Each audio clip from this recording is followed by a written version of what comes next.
There's a woman named Momana Bibi. She lived in northern Pakistan, and unfortunately she was killed by a drone strike. Now, we're told by our government that our drone strikes are very targeted, very precise. And for a while, they had literally said that there were no civilian casualties. When that became such a preposterous claim, they finally gave up on it and said, oh, the civilian casualties are very, very limited. Well, she was a grandmother, and something interesting has happened. Alan Grayson is called for hearings, a briefing really, in Washington, D.C., and her relatives got to come here from northern Pakistan and testify. So there was Rafiq-ur-Rahman, who is her son, and then there was Zubair Rahman, who's 13 years old, who's her grandson. He actually also took shrapnel in the bombing, and he had to have a lot of expensive surgery. The shrapnel went into his knee. Did the American government compensate him for that? Of course not. And then Nabila, who was the 9-year-old granddaughter of Momana, also came to the United States. I'm going to share their testimony with you in a second. It was very powerful. First, I want to go to that 13-year-old who not only got shrapnel in his leg, but actually saw his grandmother die right in front of his eyes.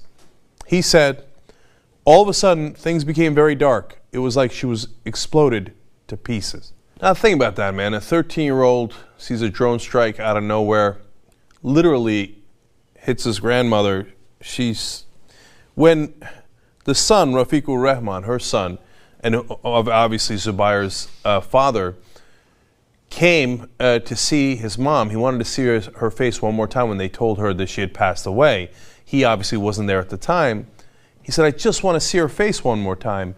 And they said, I'm sorry, you can't. She's literally been blown to pieces and there's nothing left of her. There's no face to see. I mean, imagine how tough that is. And then he went to go console his father, who's of course Momana's husband, and he said, I wish God would just take my life. I can't live without her. And so it's obviously very touching. Often you hear numbers, and I'm going to give you some numbers now, but it's important to put a face to those numbers so that you know that they're not just statistics, they're real human beings. But the numbers are important as well. Now, according to the Bureau of Investigative Journalism, 2,525 to 3,613 people have been killed in our drone strikes. Of those, at least 407 to 926 were civilians. So now we say that's a big range, and we say at least because the United States government assumes that anyone who is a male of military age, and that is a gigantic range, they assume that they're terrorists unless proven otherwise after we have executed them. So then these journalists have to go in afterwards and try to prove that they were civilians. These are the cases where they have proved that they were civilians. So 400 to 926 different grandmothers out there. Then some might be aunts, some might be kids, some might be adult males. Like, for example, Rafiq-ur-Rahman, who's the son in this case of the woman who has passed away, is a teacher. He comes from a long line of teachers. Their whole family are teachers. So Caitlin Hayden, who's a National Security Council spokesperson, says, no. All those numbers, that's not really true. She says, we will not be commenting on the details or locations of specific counterterrorism operations. Now, everything has to be top secret. Because, look, one of the things that this family is asking for is, hey, why did you kill our grandmother? Now, isn't that an incredibly fair question? Like, what? Okay, obviously it was a mistake, right? But although you won't acknowledge that it's a mistake, number one, can you do that? Number two, can you tell us why you made that mistake? What it is that you thought our grandmother was up to when you executed her? And if you've had your grandmother blown to pieces in front of your eyes, it might be a fair question. But no, the National Security Council says we cannot comment on any of that. Why we executed her is top secret and we can't share it with her family. Gee, I wonder if they're covering up for a mistake. I can't quite tell. But that same person, when asked about these strikes, said they were, quote, precise, lawful, and effective. Really effective how? Well, she was literally picking okra at the time for a holiday that was coming up. Effective in doing what? In turning the entire northern Pakistan population against us? Effective how? And precise and lawful? It's lawful to kill a woman like that? You know, the problem is, in America, so often, both this administration, the one before it, and a lot of our citizens just flippantly say, oh, it's collateral damage. Collateral damage. Well, take a look at collateral damage, see if you're as comfortable with it. And maybe you are, and maybe you're made of a different fiber than I am. And it's not to say that we're never going to have collateral damage in our lifetimes. But at least know what it means, at least know who they are, and then explain it. How are these things effective? How do you claim you're limiting civilian casualties? And what is your purpose? When some of the top experts, including a guy who worked at our own State Department, says for every drone strike we do in Yemen, we create 40 to 60 people who then actively work against the United States. So it is not effective. They are not precise. So just flippantly saying, oh, collateral damage, doesn't really do it. So now, as I explained, this family actually came to Washington, D.C. to tell their story. We're going to start with Rafiq ur-Rahman. It was his mother again who was killed. Obviously, the translator is now speaking for him after he has already spoken in his native tongue. So let's listen in. In Urdu, we have a saying. Literally translated, it means the string that holds the pearls together. That is what my mother was. She was the string that held our family together. Since her death, the string has been broken, and life has not been the same. We feel alone, and we feel lost. I am a primary school teacher in my community. I come from a family of teachers. Both of my brothers are teachers, and my father is a retired headmaster. Congressman Grayson, as a teacher, my job is to educate. But how do I teach something like this? How do I explain what I myself do not understand? How can I, in good faith, reassure the children that the drone will not come back and kill them too, if I do not understand why I killed my mother and injured my children?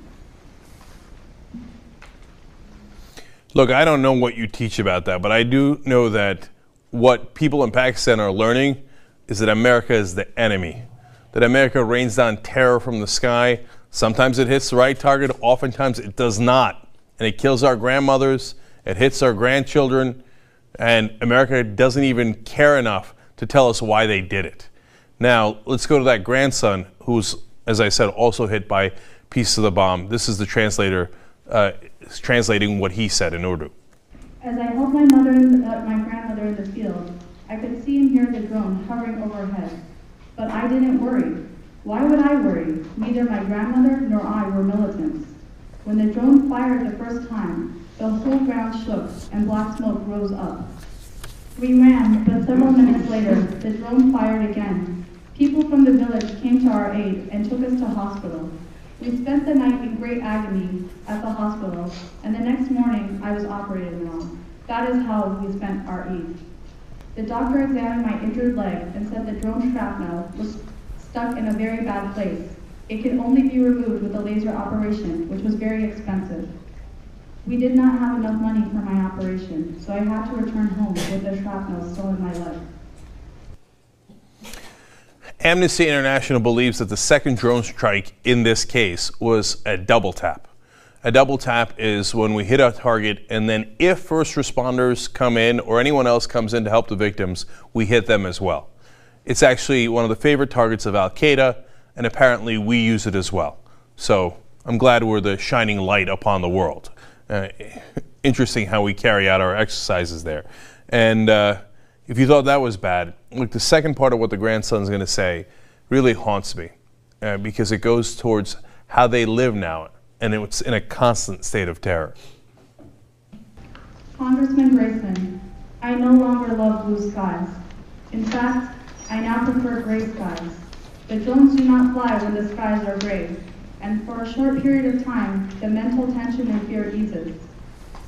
When the sky brightens, though, the drones return, and so does the fear. In the end, I have decided that welcome or not, it is important for me to tell my story. I hope by telling you about my village and my grandmother, I can convince you that drones are not the answer. More importantly, though, I hope I can return home with a message.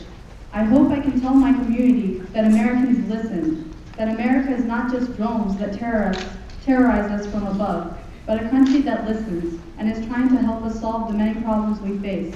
And maybe, just maybe, America may soon stop the drones. Thank you.